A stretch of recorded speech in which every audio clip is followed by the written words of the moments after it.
From inside 29's Kitchen Bar right here inside the Dome on Worley Drive, welcome to Shout, a Buffalo Bills football podcast. He's Ryan Talbot.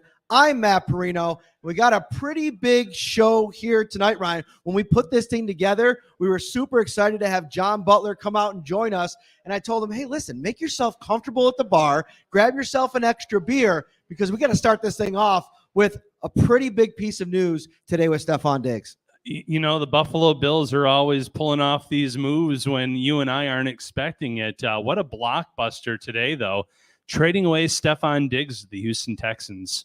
Yeah, so I have to say this is super interesting, a little bit of a nugget here. I'm going to pull this camera up a little bit. I want to get your entire bald dome into the to the frame.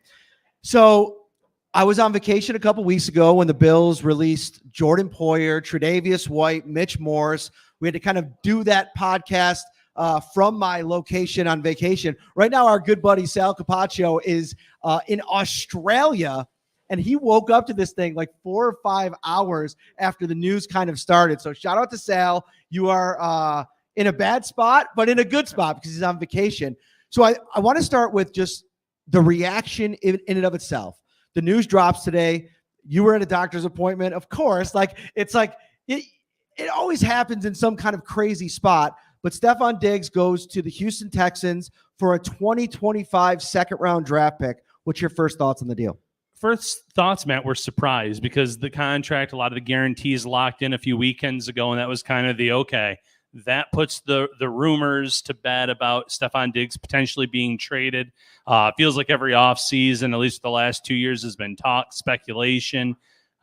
And yet today, like you said, out of the blue, this happens, and the Bills move him for a 2025 second-round pick, which we'll get into, could potentially be a pretty high second-round pick coming via Minnesota. And then they trade him away with 2 day 3 picks, one this year, one next year. Right. And so for the last 2 months, anybody that asked me about Stefon Diggs being on this roster in 2024, I was adamant about it. No matter what the cryptic tweet said, no matter what Stephen A. Smith was spewing on ESPN that morning, I thought it was going to be too costly to move on from Diggs this year when you're on the hook for that $31 million, no matter what. With him off the roster, now the Bills are actually losing about $3 million in cap space. So what that tells me is at this point, from the Bills' perspective, it makes more sense to have him not a part of things in a couple of different ways. Number one, it's going to free up a ton of cap space next year. So if you're looking at the 2025 team and what they're trying to do next year, not only in the draft, but in free agency, when you could perhaps move off of Von Miller's contract as well, it's a situation where I want to get to that point and be in an advantageous position. The problem is, what are you going to do for 2024? You still need a wide receiver. So I get to thinking about this. A number one wide receiver. I'm high on Khalil Shakir. I think Curtis Samuel is a really nice chess piece to add into this offense. But if you're looking for a bona fide number one wide receiver, I think you're going to have to find that in the draft. And I think now with the Bills having that extra pick next year, they can be a little bit aggressive. Their first round picks are going to be in the bottom third of the draft, pretty much for the foreseeable future. They have Josh Allen. So if that's the case and you have a late first round pick in the 20s next year, now you acquire the Texans pick, which is from the Minnesota Vikings, which could be at the top part of the second round pick. I'm much more willing to move that first round pick in a deal to get up to perhaps get Rome Odunze, maybe not Marvin Harrison Jr. or Malik Neighbors, but maybe one of the big three.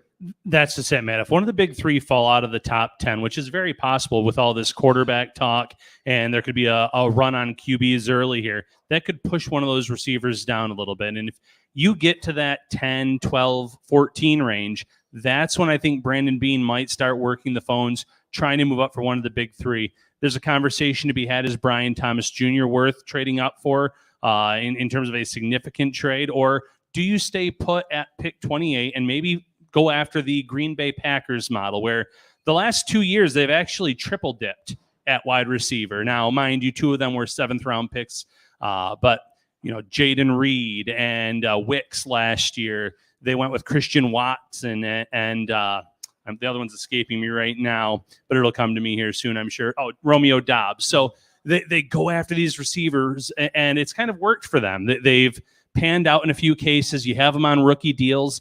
In the deepest wide receiver draft, as we've been hearing about for months now, the Bills could potentially double dip as well. And real quick on that Minnesota pick, right now, the quarterback's either going to be Sam Darnold or the Vikings are going to have to make a move for a rookie.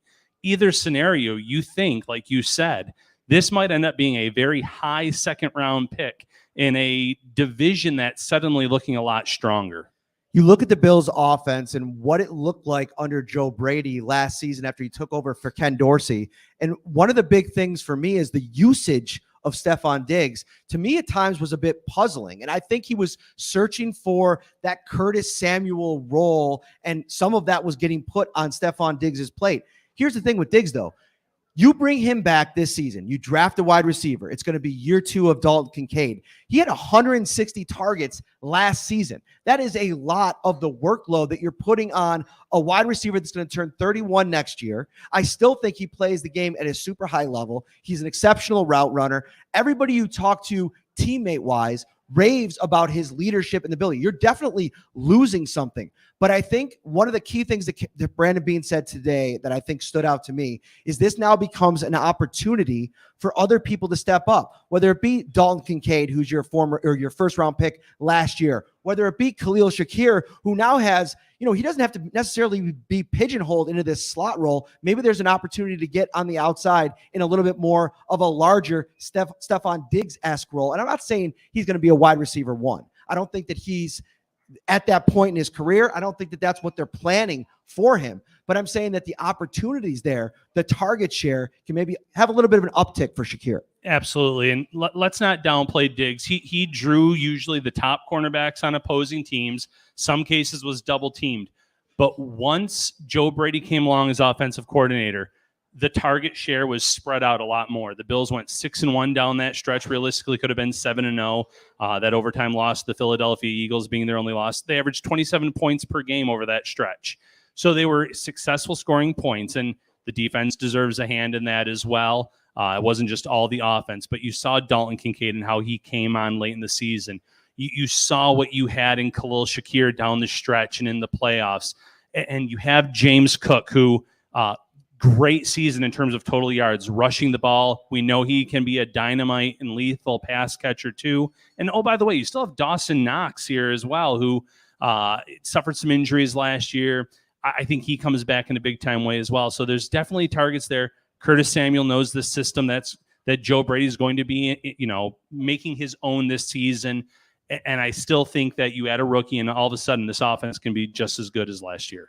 I think that this move, like a lot of fans in the moment, I mean, it's easy to connect the dots. 11 hours before this deal gets made, Stefon Diggs is on social media taking what some perceived as a dig at Josh Allen, which, I don't necessarily think that it was. Looking back at it, he was basically responding, is Stefon Diggs essential to Josh Allen's success? And a fan kind of wrote that he isn't. And Diggs kind of bounced back and said, are you sure?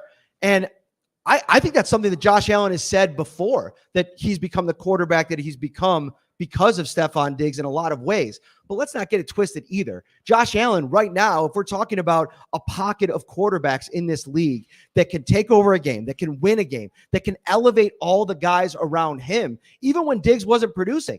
Khalil Shakir, I think it was the highest rate of catches that went for a first down or a touchdown last season. Dalton Kincaid broke the rookie tight end Buffalo Bills franchise record last season. There's talent on this roster at other spots. I think it's a situation where Stefon Diggs is clinging to it a little bit, right? Like, he's going to be 31 years old this year. I think that, you get to this stage in your career and you see over the years how many wide receivers that have hit their 30s, and you've started to see that downwards trajectory. So I think he comes out on social media every once in a while, likes to puff out his chest and say, I'm still him.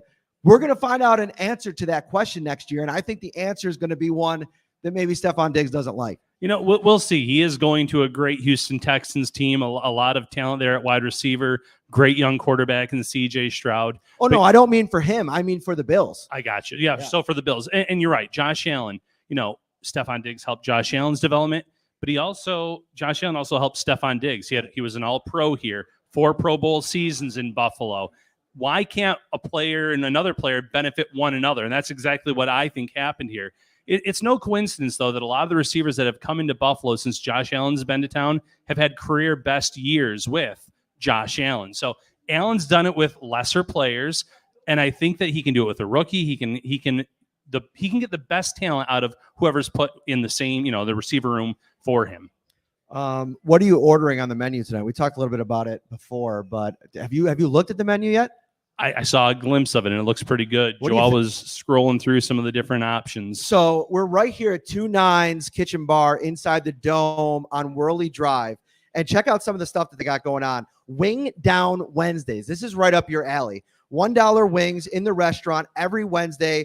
So it's Wednesday night right now. I think that means $1 wings right now. Is that going on right now? It sure is. So get your $1 wings. Come on out up here to 2-9's. Also, live music starting on May 7th, every Tuesday and Friday throughout the summer. And I have an inside scoop that Ryan Talbot is going to be doing one of those live performances. No, you got some bad info there. No, did I? Yeah, and if he wants to clear out the 2-9's, you can definitely hire me, but people will not be staying for any of my songs. All right. Let's bring up John Butler right now. So gracious with his time to spend a little time with us on the show to talk about what's been one of the best defenses in football over the last 6 seasons. Come on, right here. I'll take the middle. I'm not used to being in the middle here. I'm going to have you come up right here, Ryan. I'll direct everybody. So first of all, I just want to catch up with you a little bit. What are you up to? So you and the Bills mutually parted ways about 2 months ago. What's life been like? It's you're right. You told me I have to eat the mic to make sure everybody hears me. You're right. Put it right in my face. It's just been an interesting 2 months. I've gone 29 years of working around the clock, coaching football, college level, lower levels, Division I, Division III, Division II. Got a break to go to the NFL. So like the last 2 months have just been a reality check that the world exists outside of football, which has not been a bad thing. Got to reconnect with my family, spend a whole lot of time with my son, who's a 7th grader, 13-year-old kid. So that's been interesting. Going to work through some things, as I'm sure people have read, as it relates to what my next step is. But really appreciative of my 6 years here with the Bills. John, with the draft coming up here in a few weeks, what's it been like not having to prepare for that? I don't know how much you had a say in that, but I'm assuming you were scouting these players as well, giving your input. Now with the draft just a few weeks away, is this something that's completely different for you in terms of, man, I'm going to still watch the draft, but was there ever a guy that you pounded the table for that you really wanted on this team, or someone that you really put a lot of study into? We have coaches, or you're on a routine and a schedule. So your season ends, you get a little break, you do free agency, then you go to the draft, then they're getting OTAs, that. So obviously that piece of time, which relates to the draft, is they give you a list of 50 guys that they've already previously vetted, and they've said that these we think are, let's say, the 50 draft eligible DBs. Want you to watch them, write up a report, give us your 2 cents on them, and then from there, there's a follow-up to, okay, here's the 50 guys you looked at. There's 10 guys you really liked. We want to send you out now and go meet them physically, personally, take them out, work them out in person. Let's say it's 8 to 10 a year, which for 10 years, that's kind of good. Goes back to your recruiting roots. So you show up at the college campus, you're allowed to spend basically a day with them on their campus. So obviously that's what you come back, then you write a second report about your personal experience with those players, what you feel like they may do, whether it was when I was in Houston, fit the culture in Houston, or obviously in Buffalo, fit the culture in Buffalo. And then there's another follow-up, okay, if you like them and maybe there's some scouts that want to get some more information, then you bring them, they bring them to Buffalo, let's say, if I was coaching here, there's those 30 visits where you visit with them again. And now you've kind of spent your time, you've wrote your reports, you made your commitments on what you feel about the player, front office, other coaches, obviously the head coach of that team, spend some time with them. And then from there, there's just follow-ups, phone calls, things of that nature where you're just trying to constantly, dot your I's and cross your T's. And then before you know it, draft day's here, So yeah, you're a piece of the puzzle. Your evaluation as far as the position you coach, having coached the DBs in Buffalo, that was the corners, the nickels, the safeties, anybody that could fit one of those 5 positions. You're putting your input based on what you think we need and what you think they can do to help us win. But obviously that's a piece of also the regional scout, the area scout, obviously the personnel director, and then the head coach and the GM and the coordinator at the time too. So you're a piece of it.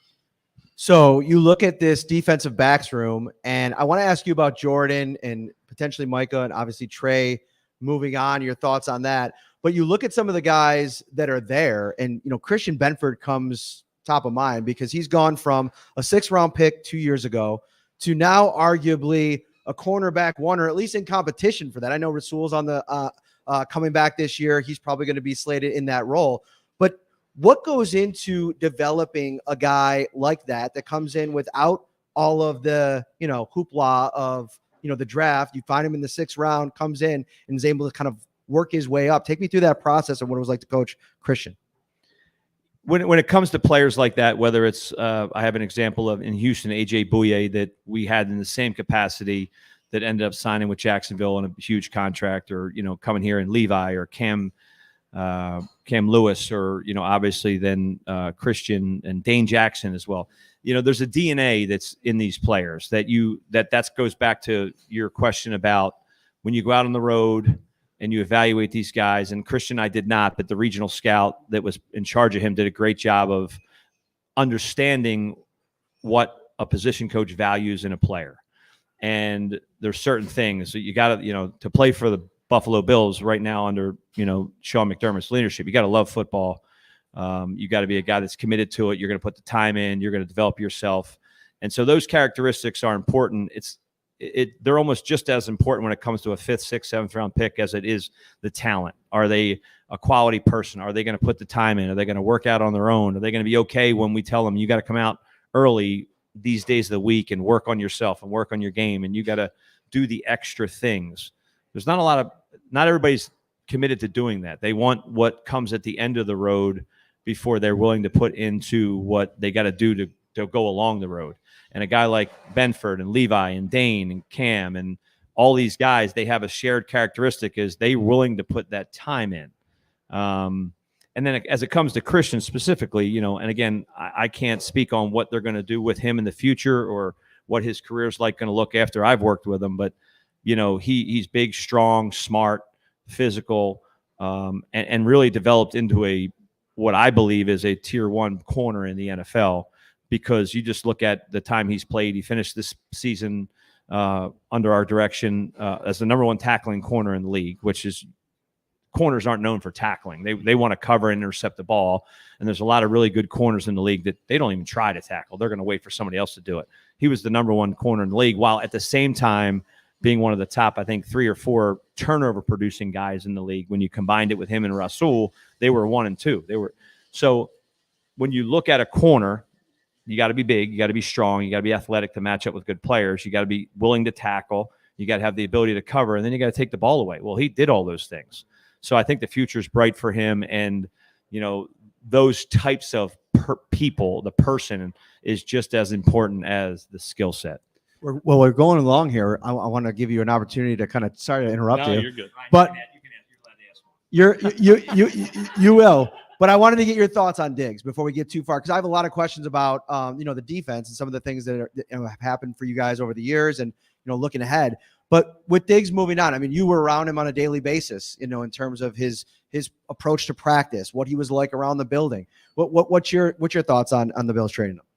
My son was the first one. I've kind of like detached myself a little bit from what's going on with the Bills, obviously. But my son told me this morning, he says, we were actually at East Sporta working out, and he comes and telling me, hey, the Bills traded Diggs. I said, oh, interesting. But like, all Steph ever did was elevate the level of competition with each other. He's a wide out. I coach the DBs. So obviously through training camp, through OTAs, and then even in-season practices with one-on-ones,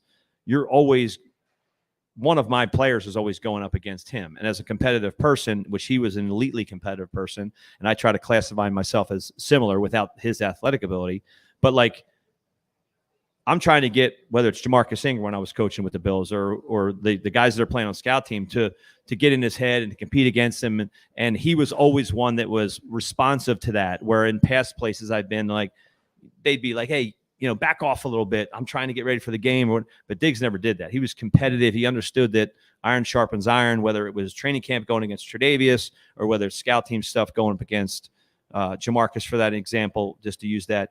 I always had an admiration because he had a great spirit as far as wanting to win, working and practicing. In Houston, I was around DeAndre Hopkins, so I've been around some elite level wideouts that you have to compete against. And from Diggs' perspective, he was always out there on the practice field, when he was there, and he was practicing hard and competitive and emotional. And I think obviously during the time that I was there, he had a lot to do with the success of our team.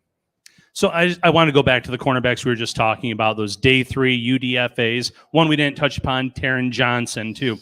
Highest paid nickel cornerback in the league. Levi Wallace signs a nice deal with Pittsburgh. Dane Jackson this offseason. How much pride do you take in that, knowing that a lot of the guys that you coached up are going and finding success elsewhere in the league and being coveted by other teams in free agency? I think that's a subtle thing in the back of your mind as a coach that you definitely take pride in. And when I came to the NFL 10 years ago, after being a 19-year college coach, I wasn't sure about the connection that you could have with the players and how much you could really make an impact on them. And as I realized quickly, is if you make an impact on them and you develop them and you get them better, they're going to make money, and they want to make money. So they value you if you can make them money. And then when that happened with me in my second year in Houston, it got pretty quick that, hey, listen, this guy knows what he's doing because he just got AJ. He helped get AJ a contract. And then you can build on that, and you realize as a coach, you're like a salesman in a way. I'm trying to find the hook so that they can see that what I'm investing in you, you're going to get something back in return. And so obviously when I made the transition to Buffalo, when it was with Levi, the same thing. Like, look, Levi started 51 straight games as an undrafted free agent, played very well while he was here. And then when we got Dane, same thing. Dane started to get some. And so those things are ability, like these guys do what I'm asking them to do. You should do the same. And then those players then reinforce your message in the locker room. So in a way, yes, but it goes back to the DNA thing where you're wanting a guy that wants it. You're wanting a guy that wants the best out of themselves, that wants to do whatever it takes to do that. So yes, the day that I was down in Florida visiting with friends and I saw that Dane signed a huge contract, he called me and he was emotional and very appreciative. And I'm just happy that, like, that's life-changing money. Like, that's generationally life-changing money for a kid like him. And I'm thankful that I've been a part of that. And I hope that those opportunities for me keep coming. But at the end of the day, you invest in them, they invest in you, you invest back. That's how you make money in the world. That's the core element of investing, is you just keep reinvesting your time and your money into people or into investments, and they just quadruple. And that's what happens. And that's to me what it's an underlying benefit of this. Like the Cam Lewis thing. I mean, he's going into his 6th or 7th year as an undrafted guy from Buffalo that, his coach called Sean, said this kid's a stud and he's an NFL player and he needs to be on your radar. And the area scout did a good job and here we are, 5 years later, and he's going to continue to play. So those guys are the core fabric. You need your Josh Allens. He's if not the best, one of the best players in the NFL. And you need guys like him at different positions. But the core of your team is guys like the Cams, the Danes that are playing on minimal or low money, and they're producing well above their salary range. When you said you disconnected from everything, which understandably so, especially with all the time you get to spend with your family now in this period, but looking at the makeup of this defense, one that, you've helped elevate to the level it's been at over the last couple of years, it's going to look a lot different next season. I mean, Jordan gone, Trey gone. What were Micah kind of still out there kind of deciding what his future is going to look like? And it seems like it's probably not going to be in Buffalo. We'll see how that ends up materializing. But what's it like from an emotional perspective? I know you're not going to be there, but to have that group that you spend so much time with not be there next year. I was reading something the other day, and I apologize if I misquote the person that said it, but I saved it, screenshotted it. This is one thing about life that's true is it goes on. It was like period goes period on, and everything moves on. And the benefit that we had in Buffalo for really the first 5 years, really previous to Trey's injury in New Orleans, is that the same 5 players played essentially 3.5 years together, I believe, is what it was when Trey got hurt. And really since then, there's been injuries. There's been things that have come up, whether it's Micah's injury in Tennessee, or obviously Dane got hurt that same game, or, all the situations of kind of guys in and out of the lineup. That continuity was huge, because you are the same 5 players. There's only 11 guys on the field, and we coached 5 of them.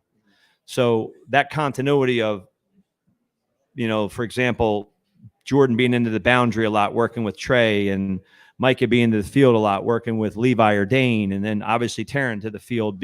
Those 3 players working together, and the other 2. And so, like, you're used to the communication. It's like a family. You sometimes you don't even need to say the things. Well, then all of a sudden, if there's a sub in there, they may not be comfortable or even experienced enough to communicate that.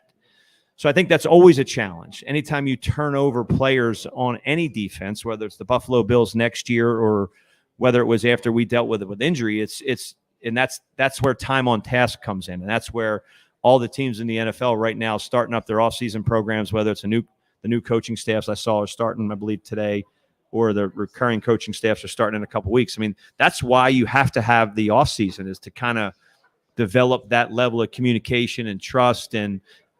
But the thing that those guys had was they had been to battle together. Like, there's one thing about being in the OTAs and spring training and obviously 2-a-days and even preseason, but like, the only thing that matters in the NFL is the games. You know what I mean? And battling in the games together and making mistakes and communicating and correcting things and being able to do that without pointing fingers, that's a level that I think those guys, with the leadership of Jordan and Micah, and now obviously, Taron's really the kind of the last man standing, so to speak, of that group of 5 guys that new coaching staff will work through. It's just a matter of time before you are a DC based on your resume. But being away from Buffalo this year, is there one thing you're going to miss, whether it's in the meeting rooms or in game, that comes to mind to you? All I will say is I'm 51, which obviously is not old from a standpoint of life, but in coaching years, it's been 29 years, which is a grind. So I always joke that it's like dog years as a coach. And I'm at the stage in my career where the only thing I really looked forward to was working with the players. All the other stuff is just a part of the job. We all have jobs that nobody has a job that they love everything about their job. If they say that, they're lying. But the part of my job that I loved, I really got to the point where I looked forward to every day was the players being around, whether it was the off-season program, and they would roll their eyes, but at the same time, they liked being around us. And off-season goes, you go on vacation, and you come back for training camp, like, hey, welcome back. I love being around you guys.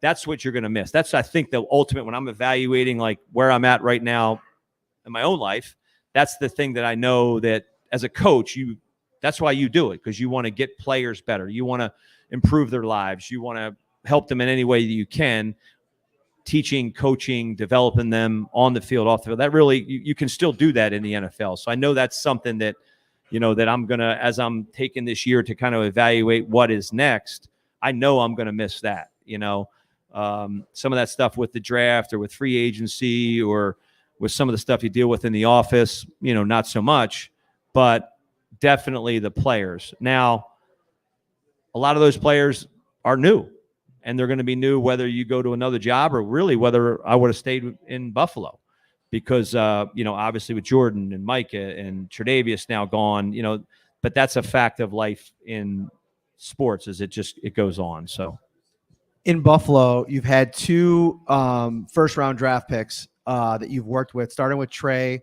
the arc of his career, and then most recently Kaiir Elam. And obviously, it's been well documented that it's a little bit more of a slow go for Kaiir. What's it been like working with him? And he's still very young. Like, I feel like a lot of people don't realize how young he is. I think he's like the second or third youngest player on the Bills, even still today. Where do you see kind of things going for him as he tries to take the next step? Yeah, it's hard for me to project his future because obviously I'm not there anymore and I don't know what their plans are for him.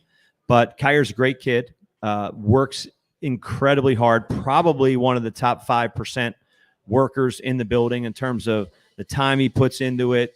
From a standpoint, his daily routine is incredible.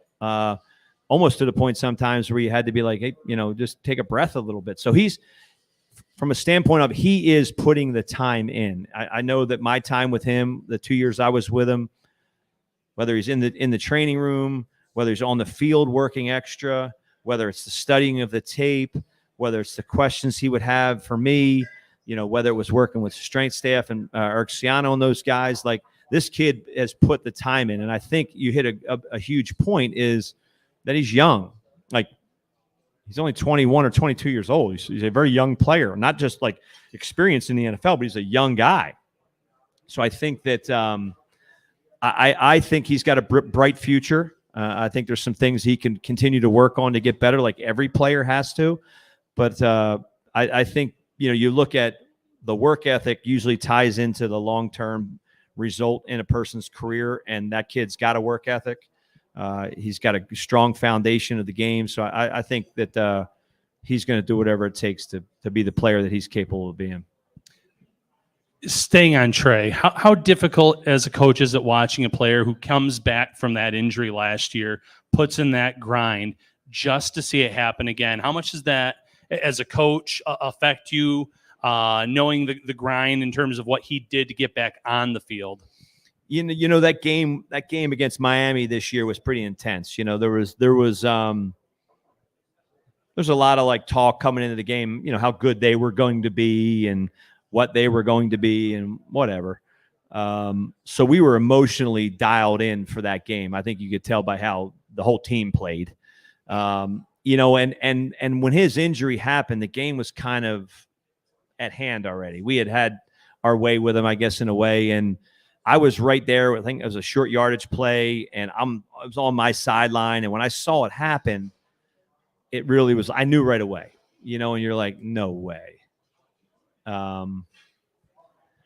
So immediately my heart sunk.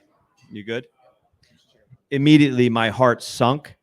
And I just felt awful for him because I saw in his eyes what probably was the result of that, and I've been around Achilles injuries before, and I'm not saying I knew that's what it was, but when you sit there and look at his eyes and you saw that it was a non-contact injury. So immediately transition to what do I do?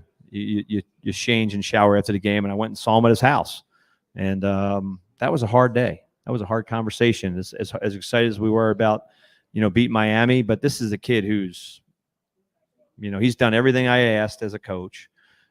We had a great relationship. We invested into each other emotionally. And to see that happen to him was hard. But I know this dude's he's a tough mentally tough guy. And, the next step of his career is just the beginning, and God willing, keep him healthy. And the sky's the limit, because this kid works, he cares, he's going to do whatever it takes to be what is required. I have one more for you. You talk about taking steps in people's careers. What do you think the next step is? You mentioned Josh, Sean, this whole organization. What's it going to take that next step? Because you guys have been so close. You've had these just unbelievably competitive games in the biggest moments. What does it take from all of your experience in football? I mean, that's the question that everybody asks. Like, it's the teams here, the quarterbacks here. What does it take to get to that next level? If you could sum it up in one response. That's the $64 million question, right? So, like, how many Super Bowls has there been? What are we at now? 60? Anybody know? 50 something? 58. So there's been 58 teams in the history of pro football, 58 seasons times 32. Do the math. That's a lot of them. And there's been only 58 champions. I think the Bills the quarterback is arguably the best football player in the NFL. Obviously Mahomes, people would argue Mahomes, but having been around Josh for the 6 years that I've been around him, I mean, this guy is incredible as an understatement, whether it's in practice or whether it's in games, or there's nobody in this town that should ever underappreciate his value to this organization. And if you do that, you're blind. But it's hard.